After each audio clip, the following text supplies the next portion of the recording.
Select the opening object. Define shape and geometry. Click on the wall element to place the opening. Modify the distances from the edges.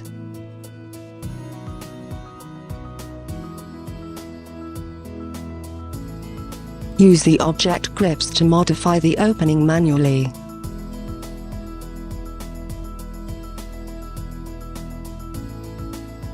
Add a reinforced concrete lintel.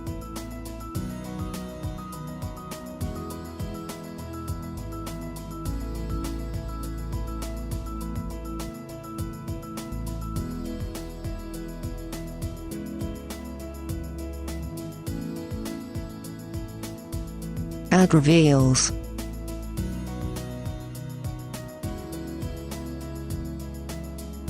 The window base wall. A perimetral reinforcement.